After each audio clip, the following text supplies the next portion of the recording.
So we're done with our lunch and we're ready to get back to work here.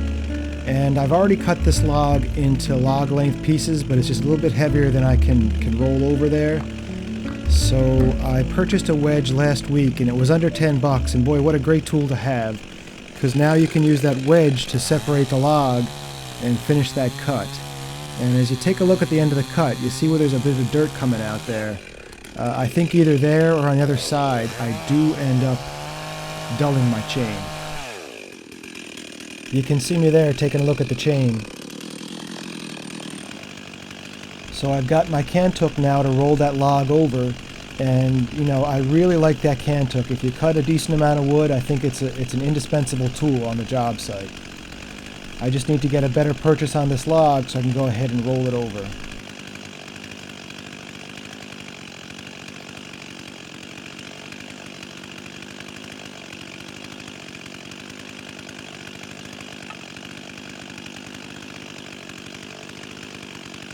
Make sure I keep track of that wedge so I don't lose it.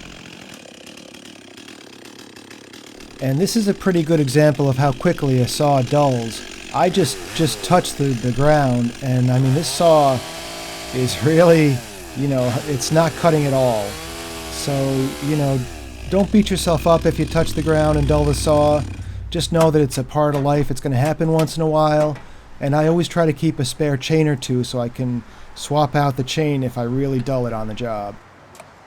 Another thing I'll do to keep my chain sharp is cut all the logs and branches that are off the ground before I cut logs that are on the ground.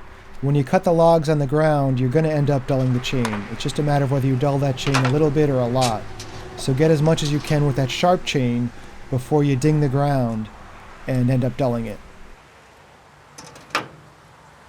And here I am taking a look at the chain to see how dull it is, and you can see that I really ding that one pretty good.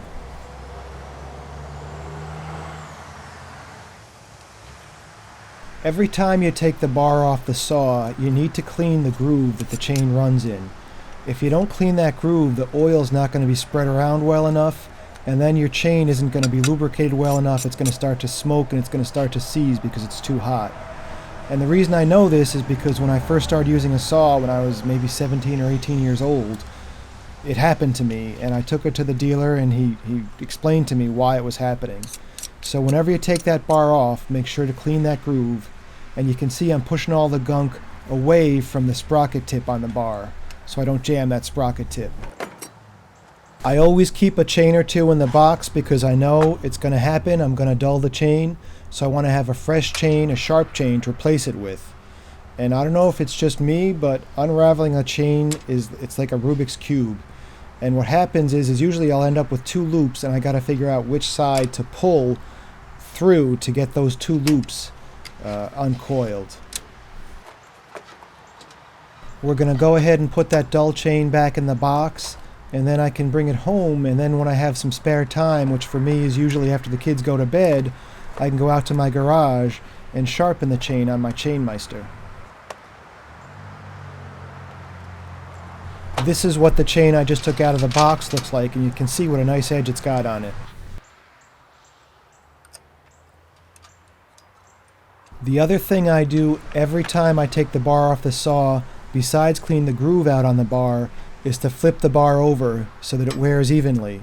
If you go back and take a look at the first half of this video, you'll see that the word stihl is upside down, and it's just instinctive. Every time that bar comes off, I clean the groove and I flip the bar over. I want to make sure I have the right tension on that chain, and the best thing you can do is when you take that saw to your dealer, ask him to show you how much tension to put on it. A chain is either dull or sharp, and it's much more enjoyable to use, much safer, and much more productive if it's sharp. I've been bringing my wetterlings splitting maul with me when cutting firewood because it's very handy for a few things. I can use it to finish the cut on logs, I can use it to drive wedges in, and I can also use it to split logs if it's something that wants to split. Now this maple is very wet wood and it's not going to split. This is more for example, but there were some sugar maple rounds on this job that I could split, so rather than wasting the time and the gas to cut them with the saw, I would just split them with the maul and then throw them in the back of the truck.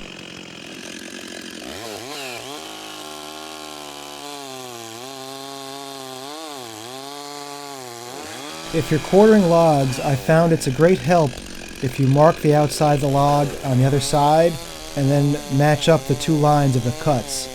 Quite often, if I don't do that, I end up cutting an inch or 2 or 3 off the mark, and it turns into a big effort to cut that log in half. We got all the wood on the truck, and now it's time to start cleaning up.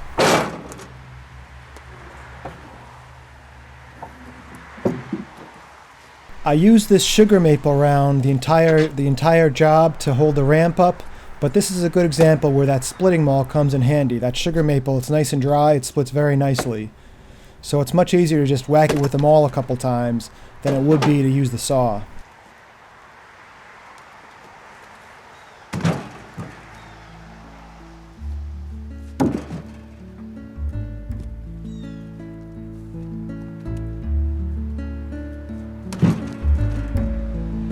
And there you go, folks. There are the end results.